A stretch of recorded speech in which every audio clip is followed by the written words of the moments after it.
Hi, everyone. Thanks for tuning in.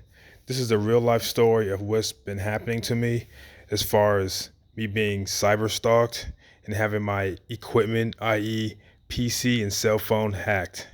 In this episode, we actually go deep into the different laws in the different areas that I've lived in and also the spiritual laws that these hackers are actually breaking. I actually kind of feel sorry for them because they're only ruining their own lives. But at the same time, they are doing what they're doing. It's something I definitely want to bring awareness to. And if anybody else has the same type of or something similar happening to them, please leave a comment below. Thanks. Have you ever really stopped to think about how our actions, especially harmful ones, um, send out ripples way further than we usually see? Yeah, absolutely. We're talking consequences that go beyond just the immediate stuff, digging into legal systems, sure, but also, maybe surprisingly, into these unseen universal principles. It really makes you think, doesn't it? It really does. Welcome to the Deep Dive. Today, we're diving deep, really deep into the intense and often connected consequences of things like cyberstalking. It's a heavy topic, but important. Definitely. Okay. Our mission for you today is to unpack not just the concrete legal stuff, penalties, international issues, but also let's call them spiritual or karmic repercussions for people who do these things. And how those two sides, the legal and the cosmic, might actually be linked. Exactly. Okay, let's unpack this. So our deep dive today is based on some really fascinating sources. We've got excerpts detailing the legal and karmic ramifications of cyberstalking. And it's not just dry legal text. It weaves together cause and effect across different dimensions, really. Yeah, showing how crossing boundaries, whether they're digital or maybe even energetic, carry some serious weight. And when we talk about cyberstalking and things like that, it's vital you understand these aren't small potatoes. The legal systems here and internationally, they take this very seriously. Right, big penalties. Exactly. The sources we're looking at, they lay it out pretty clearly. These aren't minor oopsies. Okay, that's a crucial place to start. So what do these sources tell us about the U.S. legal side? Things like hacking into someone's emails or listening in. Well, in the U.S., you've got several key federal laws. For instance, there's the Electronic Communications Privacy Act, ECPA. That basically makes digital wiretapping, intercepting communications without permission a really big deal. How big a deal? We're talking up to 5 years in prison and a $250,000 fine per violation. Wow. Per violation. Okay, that shows they're not messing around with digital privacy. Not at all. Then, beyond just listening in, there's another layer, right, for actually breaking into systems. Yeah, how does that work? That's where the Computer Fraud and Abuse Act, the CFAA, comes in. It targets unauthorized computer access. It's not just about getting in, but what you do once you're there. And the punishment? It varies quite a bit, actually. Anywhere from 5 to 10 years in prison. It really depends on the intent, what they were trying to do and how much harm they actually caused. So the impact on the victim really matters legally. Absolutely. Intent and harm are key factors. Okay, and cyberstalking itself, that often crosses state lines, doesn't it? What's the federal take on that specifically? Yep, there's a specific federal law for stalking, including cyberstalking, that crosses state lines.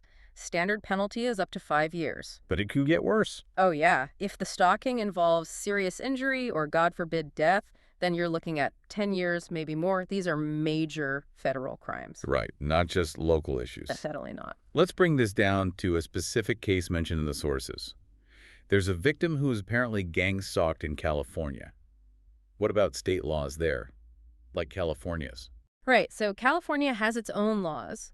For example, Penal Code Section 632 deals with recording confidential conversations without everyone's consent. And the penalty for that? If you're caught doing that in California, it could mean up to a year in jail plus a $2,500 fine. So even at the state level, privacy violations have teeth. Okay, now things often get more complicated, like in the case from our sources where the harassment didn't stop at the U.S. border. It apparently continued into Qatar.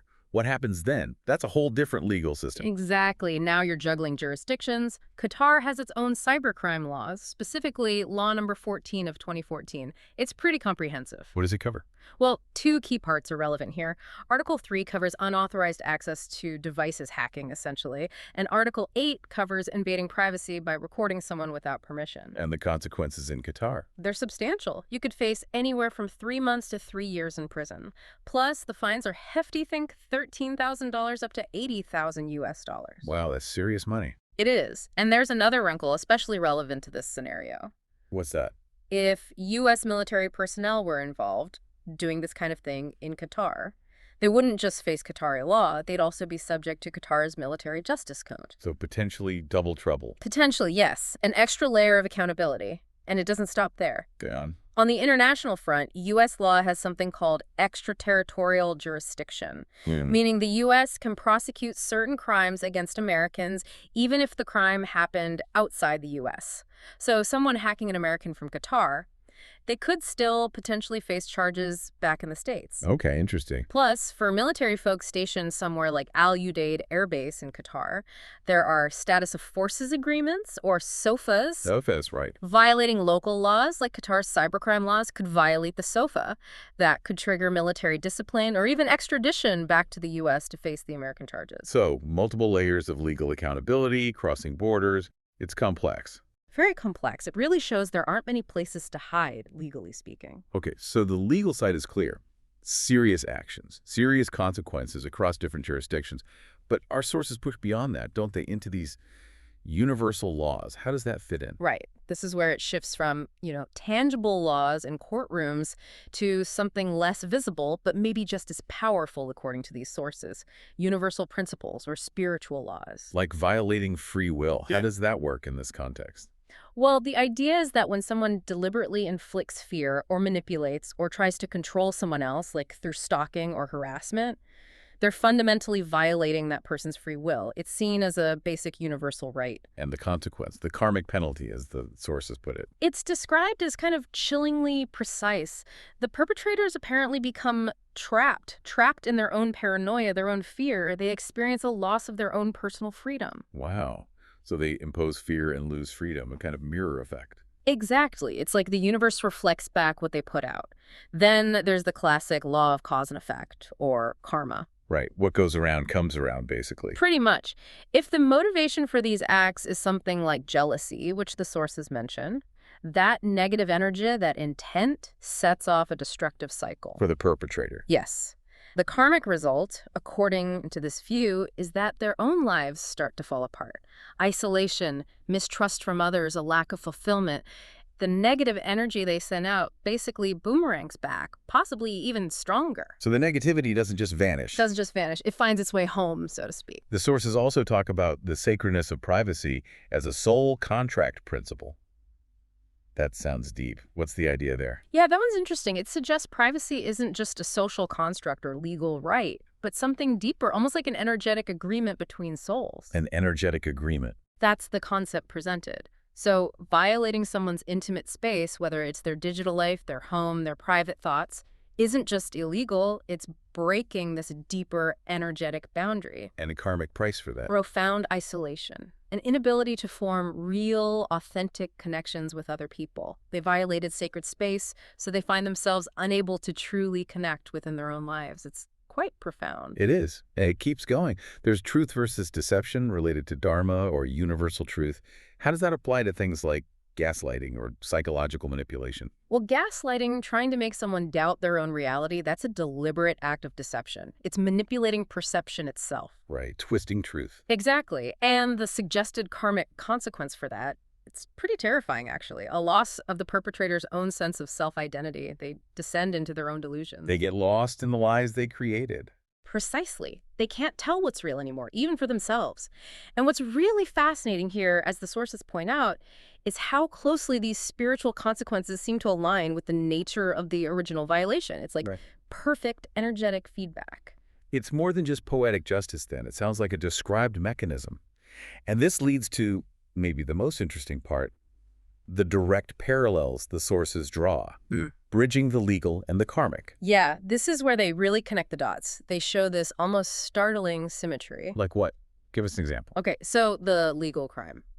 Hacking into someone's devices. The spiritual violation counterpart is violating their energetic boundaries. Okay, and the consequence? The consequence described is that the perpetrator's own security, physical or digital, becomes compromised. They breached, so they get breached. It mirrors directly. Wow. Okay, what about gang-stalking, that coordinated malicious group activity? The sources link that legal crime to the spiritual violation of collective malice, a group using its energy negatively. And the karmic kickback? It's stark. Their own community, their own group, abandons them when they're in crisis. They imposed isolation and fear as a group, and they experience abandonment by their group. That echo again. A powerful echo. What about psychological torture? That's really insidious stuff. That aligns with the spiritual violation of denying divine worth, trying to break someone's spirit, make them feel worthless. Which is just awful. Truly. And the consequence here, according to the sources, it's a collapse for the perpetrator. Mental health issues, an existential crisis, a feeling of emptiness. They try to strip someone else's worth, and they end up losing their own sense of meaning. Chilling. It really is. And it brings up a big question, doesn't it?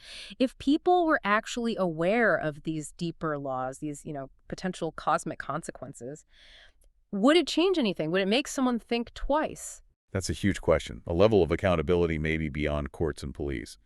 But, okay, shifting gears slightly, for someone who might be experiencing this, hearing about the perpetrator's potential future doesn't help right now. What practical, actionable steps can victims take? The sources give advice, right? Yes, definitely. It's about empowerment. First and foremost, for any legal action, document everything. Everything. Everything. Save emails, texts, screenshots, log dates and times of weird calls or online activity.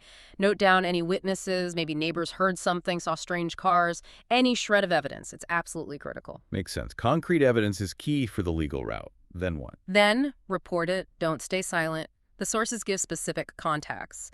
In the U.S., the FBI's Internet Crime Complaint Center, that's ic3.gov, easy to find online. Okay, ic3.gov. And if the issue involves Qatar? Then it's the Ministry of Interior Cybercrime Unit over there. The sources even list a number, +974-234-7444, direct lines of action. Good practical steps. What about the spiritual or energetic side? Any advice there for self-protection? Yes, the sources mention spiritual protection techniques. Not as a replacement for legal action, obviously, but for personal well-being. Like what? Things like meditative shielding, visualizing a protective energy field around you, like a shield of light, to sort of deflect negative energy or intent. Visualization for protection. Okay. And another one mentioned is cutting karmic cords.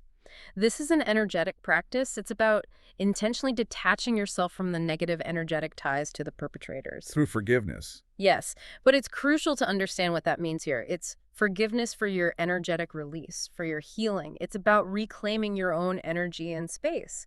It absolutely does not mean excusing their actions. Right, it's about freeing yourself, not letting them off the hook. Exactly. It's self-preservation on an energetic level.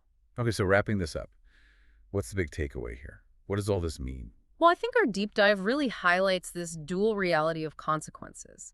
Harmful actions, especially calculated ones like cyberstalking, they trigger responses on two levels. Right, the legally enforced penalties. They're becoming stricter, more globalized, reflecting how seriously society takes privacy and digital safety now. And the other level. And then there's this other layer described in the sources, the universal or karmic consequences. These are presented as maybe deeper, inescapable repercussions, like a self-regulating cosmic system where negative actions inevitably create negative blowback, often mirroring the original harm. Two kinds of justice, almost. Yeah. Tangible and intangible. You could say that. Both seem to be mechanisms ensuring accountability, just operating on different planes. The sources end with a pretty powerful statement summing this up. They do, it says. The hacker's violation of both temporal and cosmic laws ensures their self-destruction. As they weaponize fear, they magnetize it into their own lives, proving darkness cannot overcome light without consuming itself. Wow.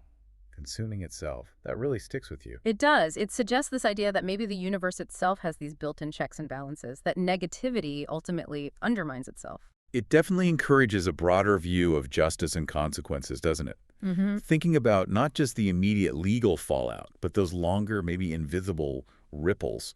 Something to really mull over. Definitely food for thought about how interconnected everything might actually be.